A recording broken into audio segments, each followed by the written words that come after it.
Welcome to a Red Room special. You're not going to see much of these. As you can see, Jigs isn't here, just me, I'm on. We wanted to do thoughts and feelings on the new Tupac film, All Eyez on Me. And Jigs has passed on his thoughts and feelings to me. We did go and see it on opening night, and we heard a lot about everything leading up to the release of the film. It was hyped up. It got released in America and the critics pretty much panned it, but the audience loved it. We wanted to, give our thoughts and feelings on the actual film and, give it to you guys, because there's a lot of rubbish flying about the internet, as you probably know, and we wanted to clear everything up and basically just give you everything that you need to know. So, as we said, we had a couple of weeks to find out what was going on with the movie, how everyone was seeing it in America. I think it was released in mainland Europe as well, a little bit earlier, in France and Belgium and things like that. But when it came to UK, we were always going to see it, so we all got tickets. There was a big group of us that went. The movie was sold out. Everyone does want to go and see this film. And in the lead up to it, there was a lot of kind of feelings that we all had. Me being the biggest Tupac fan that you can probably imagine, as you've seen on the Red Room podcast. Pretty much as every episode I'll bring up at some point, as we do go over everyone's favourite rappers and artists. So when this came out, to say that I was a bit paranoid is maybe an understatement.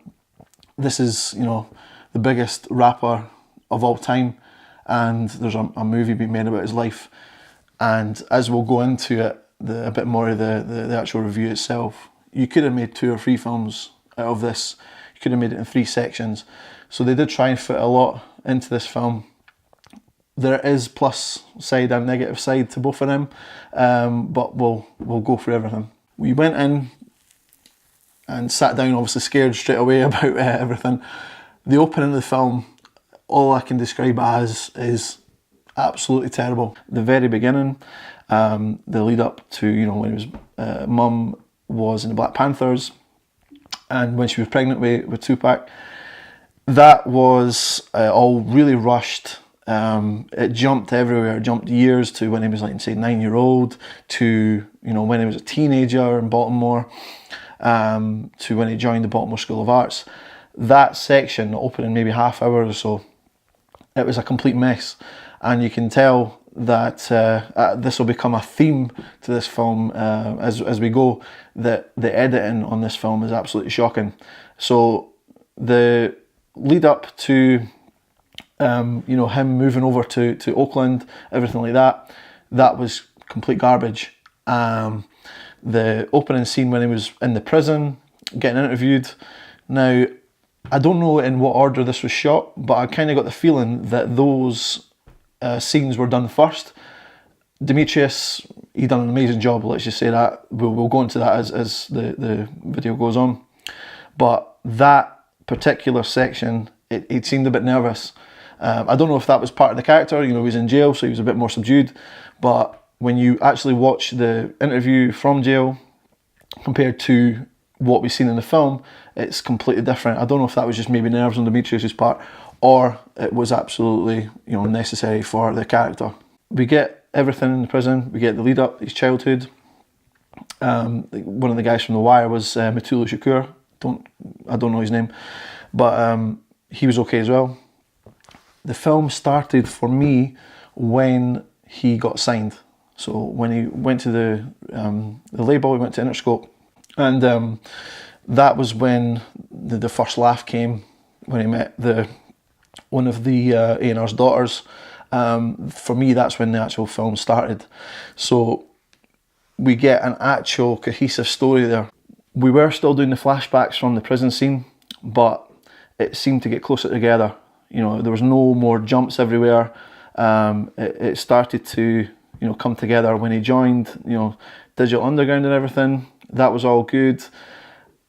But I think the actual story started when he got signed by Interscope. Now, the Death Row era, that was the best part of the film. That's when he gets released from prison, there's no more flashbacks, and you go on throughout the 9 months that he was there, because people forget that was only a short period of time he was actually at death row. So that part of the film was unbelievable. There was really, really bad moments. So I'm going to go into the bad parts of the film. So silences. The amount of times there was pointless silences in this film, it was almost uncomfortable to watch at times. There was parts of the film where you see people looking off in the distance and just thinking about things, or for instance when he's having dinner with his future wife, not wife at the time, Kedada, they're sitting kind of just looking at each other silently. There's little moments with his mum, he's sitting there silent. If you cut all those silences out, it doesn't change the story. I can see their point. They're maybe wanting to bring a bit of their, the character thinking about what they're saying and things like that, but it just doesn't work when it comes to this sort of film. It's about Tupac. It's not about, it's not that particular type of film where everything needs to go down this narrative where, everyone's being careful. Tupac was never like that. That was never him. He said himself his big mouth. That put him into trouble. He would never sit there and think about what he was going to say and then blurt it out. Now I mentioned the cringy scenes. The amount of cringy scenes in this film, you could cut out probably about 10 minutes. So for instance, as an example, just before they're in Vegas, him and Kedada are in the hotel, and he's saying, I think you're beautiful and everything like that. That may be in there for the people who probably don't know Tupac, and for the people that like that kind of story. But for the average fan, they don't want to see that. They want to see Tupac as we know him, and that was not him. That brings me on to the next part, which was pointless characters and pointless scenes. Now this film, I believe, was 2 hours 20 minutes. You could have taken out about half an hour of absolute nonsense. Some of the characters, I think, were just in there to be there. So for instance, Jada was, I think, put in there just for that last scene to show that he'd changed from when he was in New York and Baltimore to when he was at death row.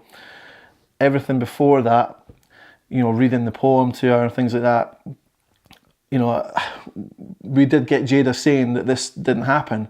Now, I want to address that because Jada Pinkett Smith, if she knew a film was being made about her best friend, then why not, offer your services to say, can you look over the film, make sure there's nothing, that happened that didn't happen in real life, and then you can moan about it. Then you can say, this shouldn't have been in the film, because as it stood, she has waited till after the film's been released to then say, this is terrible, this is bad for our friendship, this didn't represent what we were. You can't say that if you didn't offer your services, and unfortunately, your best friend, there's a film being made about them and you've not, offered your services. The film might have reached out to her, she might have offered it already, but you can't wait till after the film to say that this didn't happen or did happen. You need to go to the producers, go to the person, the company who's making it, and say it then, because then what's the point? You're just tarnishing the actual film. The last thing I'll say that was really bad was the overdubs, the sound. Now, for a hip hop film about a musician, some of them were shocking. I've seen people on YouTube saying that they actually liked Snoop Dogg. So I believe that the actor had Snoop's voice overdubbed onto him. Now, I don't know how that was recorded, but an example, when he gets off the plane, as he comes back from New York with Tupac, they then have they try to have a little conversation. It doesn't sound like they're having a conversation outside an airplane. It sounds like it's in a studio with nothing, no noise in the background. It just, the sound doesn't fit where they are. So outside of a plane, the only time it actually fit was, ironically, in the radio studio with Angie Martinez. That was a good part. But, I mean, another part was actually the music videos. So I Get Around was absolutely atrocious. The lip syncing was really bad. He made a lot of mistakes. Well, not clear mistakes, but you can tell he's maybe not learned the words as much as he should have, let's just say. You know, that's not a dig at Demetrius. I think he got put in a position there where, you know, he shouldn't be doing that. It looked very cheap, those kind of scenes. Now, the actual film, you know, had quite a big budget, but those little scenes that just kind of brought it back down to where, I don't know if they were maybe reshoots or anything like that, but they shouldn't have been there. Now, that was the negatives. The positives greatly outweigh the negatives. I mean, the first thing I'll come to was Tupac himself. Demetrius Shipp Jr. had done an amazing job. You can tell he'd studied video, you know, because a lot of the scenes that you're seeing, there's a direct comparison that you can make between them. For instance, outside the court scene, I believe, I think that was the audition that he done when he's talking to, you know, all the press and everything, talking about his rape case. Tupac performed really well. That's probably the next thing I'm going to say. House of Blues. I mean, there's not enough, you know, good points I can make about this whole scene. I mean, from the very moment that he stepped on stage, you could tell that the crowd hadn't seen him before. The energy levels were, you know, boosted right up, and I got a shiver. There's not many films that can give me a physical reaction, and when he stepped on stage with Ambitions as a Rider, there was a shiver right up my back. That was, I can only describe. The only thing I can compare it to is when I have had a physical effect has been negative. It's not been positive. It was maybe when I've, you know, the end of Braveheart, for instance. You know, I'm bubbling away. That gave me that moment in the film that not many films give me, and that was an amazing scene. So credit to, you know, all the people involved in that. Suge Knight, really good. I was very surprised. I honestly thought that they would just bring in someone to look like him because he's a very unique figure. You can go and see all the photos. There's not many guys that look like him. They got in someone that had done a really good job, and near the end of the film where Tupac's, you know, having a go at him, Suge does come across as, you know, a nasty piece of work, and they caught that, you know, really well. Suge was pleased with it as well, I believe. He's not actually seen the film, so I don't know how he can be pleased with it, but he did get, you know, information on how everything was. I presume he's seen maybe clips and everything like that, because he can get things in jail, I can imagine. Also, Afeni was really good. She went through all the works of pretty much every emotion you can imagine during that film. The scene where, you know, Tupac seen her buying crack, that was amazing. But the shining light, her performance when she left jail after meeting Tupac in jail, and she's walking up towards the taxi and Dear Mama plays, that was a mad scene, and it captured, you know, everything that she would be thinking at that time. So credit again to the writers there. That was an amazing scene. So that covers all the characters. The other thing I'll mention, there wasn't any guilty conscience writing, as I'll call it, guilty conscience writing. So in Notorious and, you know, Straight Outta Compton, there was a lot of guilty conscience writing where people that don't know, you know, what actually happened, you can see they've changed the story to fit, you know, something that didn't actually happen. Dr. Dre got portrayed as a saint in the NWA film, for instance. Biggie, again, the same in Notorious. Because you can see the two scenes between the films. You've got Notorious version of the events of the shooting and the Tupac version of the events of the shooting. They're trying to say that Biggie went down in a lift with a gun and everything like that. It never happened. Absolutely never happened. And they've done that, again, it's a guilty conscience of trying to portray Biggie in a certain light when it just wasn't the case. The shooting in the Tupac, as from I understand, is a lot closer to, you know, what actually happened. And that was a mad scene to watch as well. Mano, and that I'm happy to see him. I like Mano, and he done really well. That must have been because Mano, Pac's one of his favourite rappers, so that must have been a hard, you know, thing for him to film. And that brings me on to Biggie. The only thing that I will say is Biggie seemed to be more of a...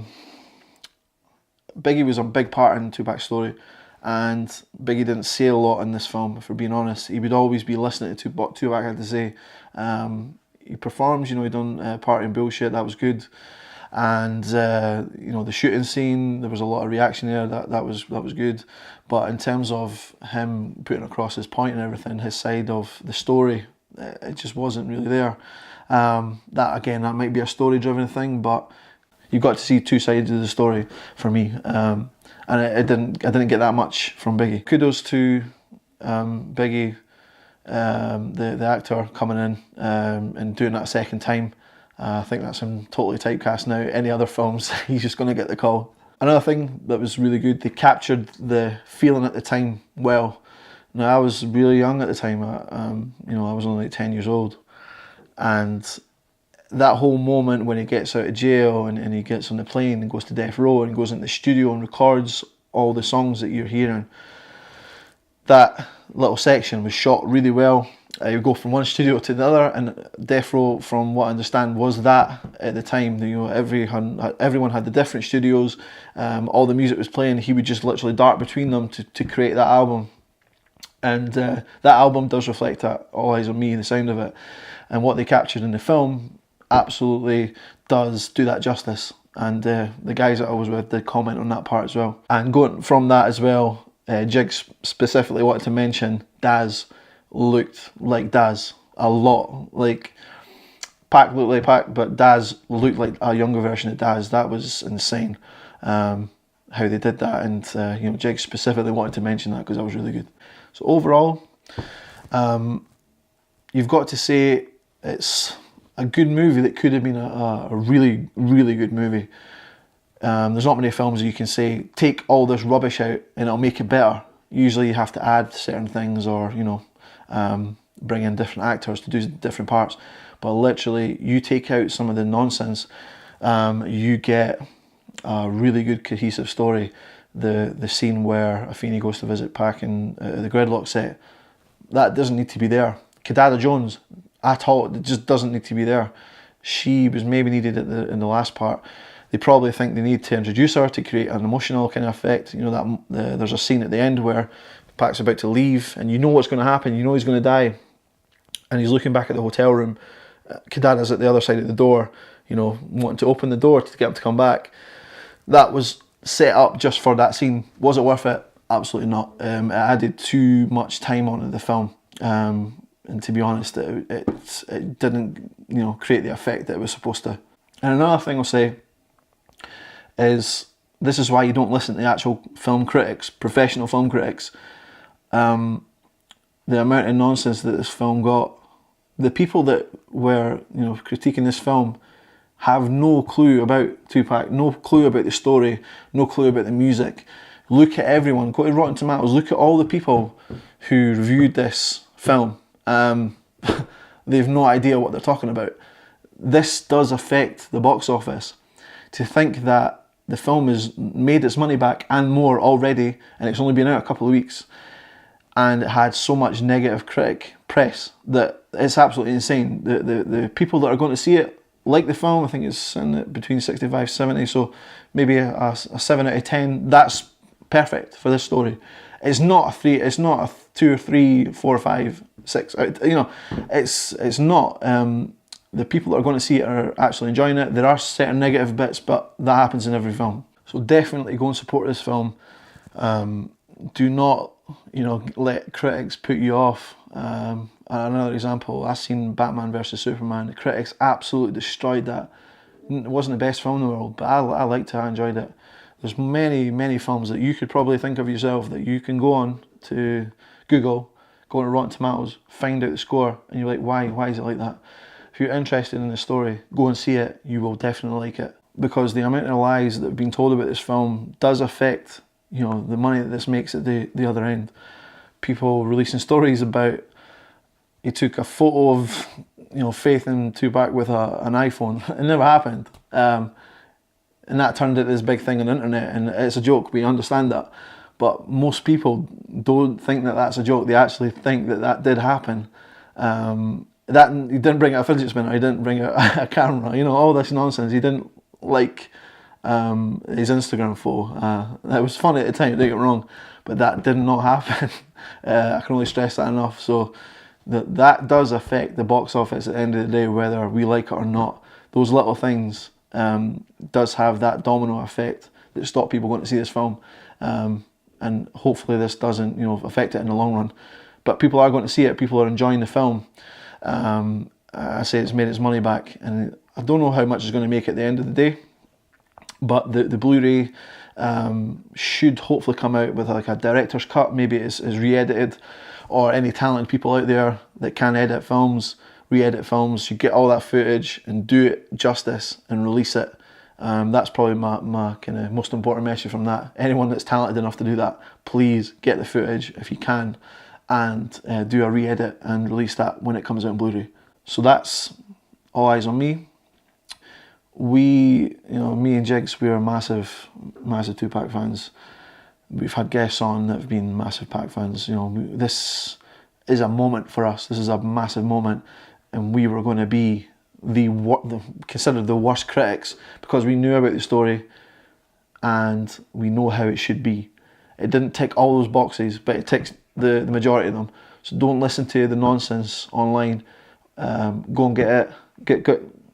Go and get tickets for this film. Go and see it, and give us your thoughts on it. Just give us a shout in the comments below. Let us know what your favourite parts of the film was, what you didn't like, because we are going to have probably another conversation about this in the next show. And coming on to that, the next batch of Red Room shows are coming up. We are trying to record them in kind of like seasons, as you do with TV. Sorry. We're wanting to get a lot more guests on. We have got guests lined up. We're just trying to find out dates and everything like that. So you should see that probably the end of July. And finally, please do subscribe. If you like this type of content, just give us a shout. Say we want more, because we want to do things like this more often with not only films but with albums, with lots of different types of music. There will be more music kind of related films that come out in the future. We'll definitely be covering those here. So yeah, thank you for watching. Please do subscribe, and we'll catch you on the next episode. Peace.